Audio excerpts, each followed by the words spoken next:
오늘 말씀을 통해서 우리는 그리스도를 통해 하나님의 사랑을 알 수 있다라는 것을 보고 있습니다.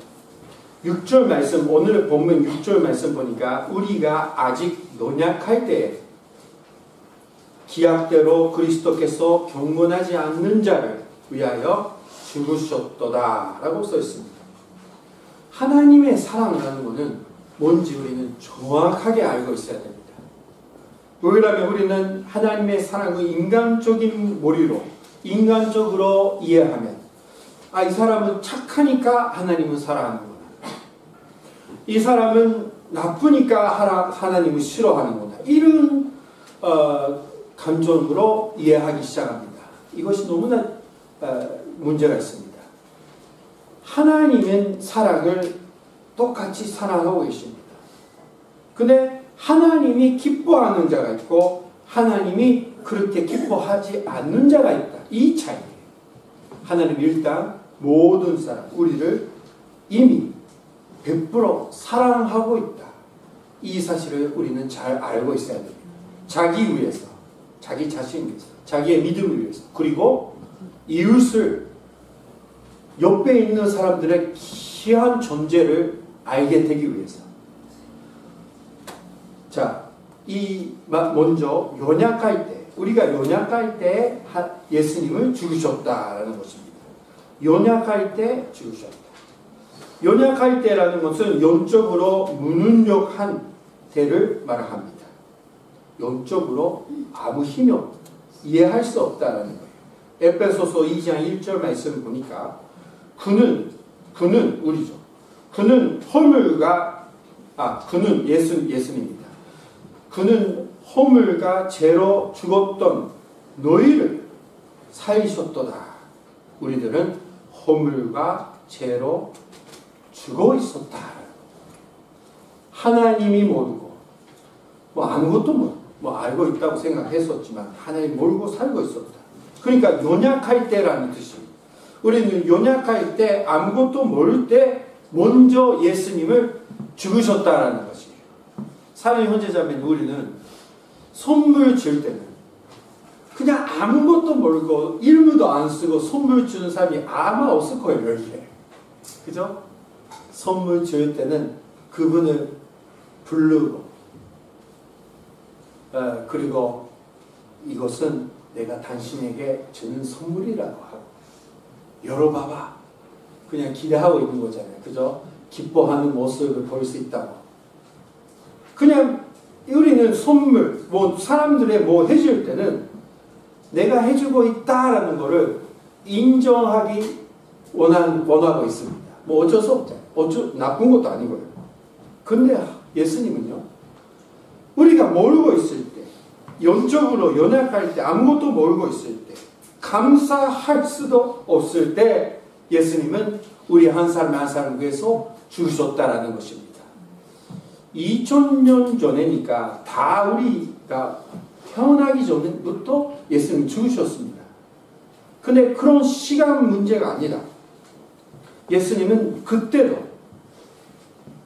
하나님이니까 사람이 형제자매가 나중에 태어나고 그 형제자매 위해서 죽어야 된다라고 생각하면서 십자가에 달려 죽으시는 거예요. 그래서 오늘 예수님을 믿으면 나도 구원 받는 것입니다. 예수님은 그 당시에 살고 있는 사람의 얼굴 보면서 하나님 아버지여 이 사람들을 위해서 내가 십자가에 달려 죽겠습니다 하면 나중에 태어난 우리들은 예수님이 아무리 믿어도 구원 받을 수가 없는 겁니다. 그래도 사랑하는 형제자매는 예수님을 믿고 구원 받으셨습니까? 아멘 하는 사람이 한 명밖에 없어요. 구원 받았어요? 안 받았어요? 안 받았어요. 예, 알겠습니다. 아니, 죄송합니다. 받으셨죠? 다 받으시는 거 알고 있습니다. 왜요? 예수님은 사랑하는 형제자매 생각하면서 죽었기 때문입니다. 사랑하는 형제자매를 우리를 생각하고 하나님 아버지여 이 사람을 위해서도 나는 죽었습니다. 전체를 위해서 죽었다라는 게 아니라 개인적으로 생각하면서 이 사람을 위해서 죽었다. 그래서 예수님은 지금 하나님의 우편에 앉아 계시면서 중보 기도하고 계십니다. 어떤 중보 기도라면 우리가 다시 실패하고 죄에 빠질 때 예수님 우리를 위해서 기도합니다. 무슨 기도라면 하나님 아버지여 나는 이 사람을 위해서 죽었습니다. 그러니까 오늘 이번에도 죄 용서를 해주시고 다시 한번 일어날 수 있는 능력을 선녀님이 통해서 주시옵소서. 그렇게 예수님이 기도해 주시니까 우리는 쓰러져도 다시 일어나고 믿음이 약해져도 이름이 다시 한번 회복되는 것입니다. 예수님은 나를 생각하면서 죽었다라는 것입니다. 이것이 하나님의 사랑이에요. 하나님의 사랑. 6절 후반 다시 한번 보겠습니다. 6절 후반 보니까 그리스도께서 경건하지 않는 자를 위하여 죽으셨더라. 똑같은 내용입니다.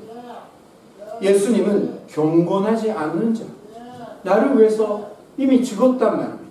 하나님이 두려워하지 않고 하나님이 인정 안 하는 우리들을 위해서 죽었다는 것입니다. 바울은 7절에서 이렇게 설명합니다. 위인을 위하여 죽는 자가 쉽지 않고 선인을 위하여 용감히 죽는 자가 혹 있거니와. 무슨 말이에요? 위인이라는 것은 율법을 잘 지키고 착하게 사는 사람. 그런 사람 위해서는 죽는 사람이 거의 없습니다. 아, 그 사람이 훌륭하다. 그러나 선인이라는 것은 사랑하는 마음으로 옆에 사람을 생각하고 행동하는 사람입니다. 그런 은혜를 받는 사람은 이 사람 위해서 죽어야지. 막 부모가 자녀 위해서 희생하는 거. 뭐 이런 거 있겠지. 왜 이런 말을 합니까, 바울은? 사람 속에서 모르는 사람, 인정 안 하는 사람, 내가 그 사람이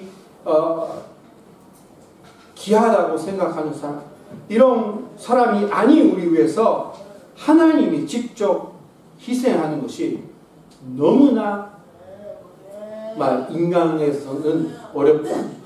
너무 한국말 길어서 얘기하고 무슨 말인지 하는지 모르겠어요. 다시 한번 얘기하겠습니다. 무슨 말이냐면 사람 속에서도 희생하는 것은 어렵다라는 것입니다. 근데 예수님은 우리가 영적으로 연약할 때, 하나님이 인정 안 할 때, 우리에게는 태어나기 전부터 하나님 우리를 사랑하셔서 예수님을 보내시고 예수님 우리 위해서 희생하셨다라는 것입니다. 그 얘기를 계속하는 겁니다. 자, 8절 말씀 보겠습니다. 8절 말씀 보니까 우리가 아직 죄인 되었을 때에 그리스도께서 우리를 위하여 죽으심으로 하나님께서 우리에 대한 자기의 사랑을 확증하셨느니라. 그리고 이 마톰에 요약하는 말씀입니다. 우리가 아직 죄인 되었을 때 그리스도께서 우리를 위하여 죽으심으로.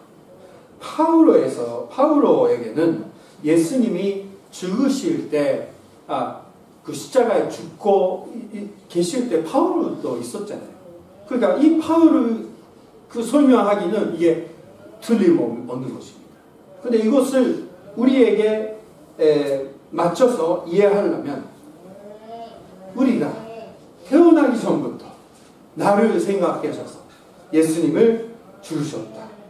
죄인 되었을 때, 죄인으로 태어났을 때 이미 예수님을 죽으셨다. 그거를 통해서 하나님의 사랑을 보여주셨다라고 이해할 수 있는 것입니다. 벗어난 사람, 죄인이라는 것은 벗어난 사람입니다. 하나님의 뜻에서 벗어난 사람, 이것이 바로 죄인입니다. 우리는 다 죄인입니다.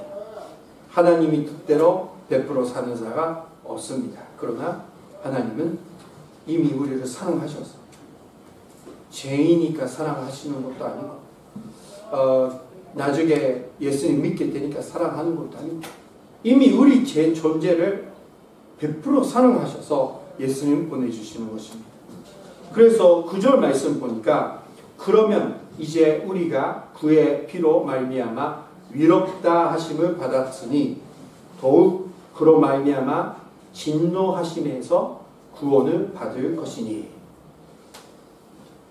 하나님의 사랑받고 그리고 그 하나님의 사랑 감사합니다라고 예수님 믿는 우리들은 이제 하나님의 진노하심에서 구원을 받게 된다라는 것입니다. 무슨 말이에요? 마지막 날에 하나님의 심판을 벗어나갈 수 있게 된다라는 것입니다. 하나님의 사랑을 받고 있는 것만 아니라 예수님을 믿고 그 사랑을 감사하고 있는 우리들은 하나님의 진노하심에서 벗어나갈 수가 있는 것입니다. 사랑하는 형제자매님, 어떤 일이 일어나더라도 하나님이 여러분들에게 심판하는 거 아니라는 것을 잊지 마십시오. 인생 속에서 예상 못하는 어려운 일들이 이제부터 계속 일어날 겁니다. 그러나 그것이 하나님이 여러분들을 심판하는 거 아니라 처음부터 끝까지 틀림없이 그렇게 생각하지 않는 형제가 자매 같아서 순례하면 좋겠습니다. 우리가 어려운 일이 일어나면 왜 교회를 못 나갑니까? 하나님이 나한테 화를 내고 계신다라고 생각할 때 있기 때문에 그렇게 생각할 때가 있기 때문에 가끔 다 이유가 그거 이유가 아닙니다만 그런 거 있는 것입니다. 그런 거 아니에요. 심판은 없습니다.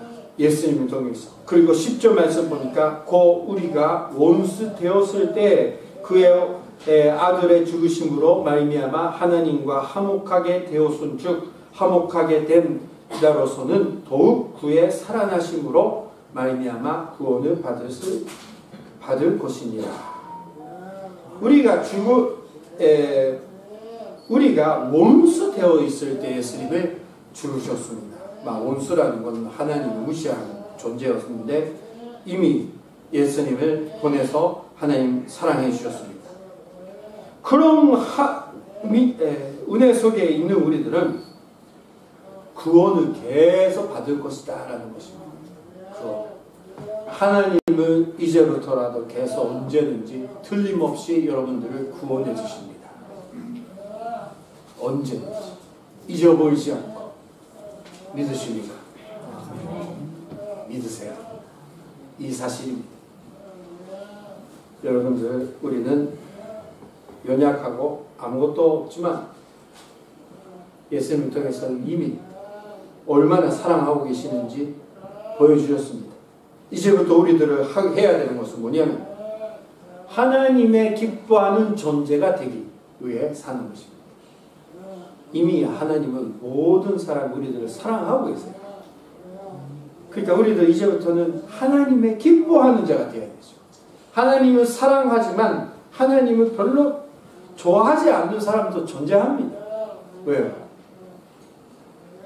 이렇게 사랑하고 있는데 계속 그거를 용납하지 않으니까 하나님도 좋아하고 싫어하는 이거는 너무 인간적이죠.